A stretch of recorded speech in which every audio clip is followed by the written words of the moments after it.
Ara tindreu. El següent punt també és un punt important, és el punt de l'aigua, oi?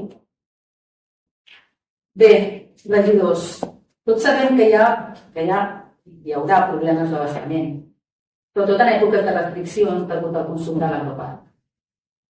I aquí cal posar sobre la taula una cosa que és important, que és que el responsable de la política de gestió de l'aigua al municipi és l'Ajuntament de Gelida. És a dir, que està en les vostres mans aquesta decisió, no de l'empresa concessionària. Les sancions en períodes de restriccions, en superar el consum màxim per habitant, són molt probables, ja que l'aigua consumida per l'agroparc també es comptabilitza.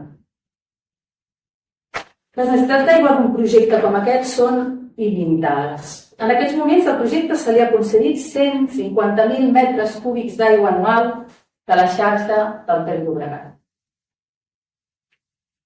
Com hem dit, això és una concessió que depèn de l'Ajuntament.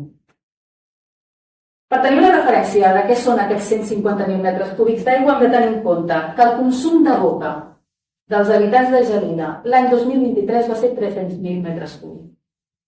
És a dir, que 150.000 és la meitat del que consumeixen tots els habitants de Gelida en un any. És molt. En un moment de grans períodes de sequera com el que estem vivint, hem de tenir en compte que les restriccions d'aigua han arribat a ser fins de 200 litres d'habitants i dia, us en recordeu? Actualment Gelida ja n'està consumint 252 litres per habitant i dia. L'augment d'aigua generada per l'agroparc repercutirà sobre aquest consum d'aigua per habitant, situant-nos en una zona clarament sancionable, i això ho pagarà el poble, no ho pagarà la Mallí. Hi ha un altre tema també important, que és el que abans hem comentat, que tota la canalització d'abastament d'aigua.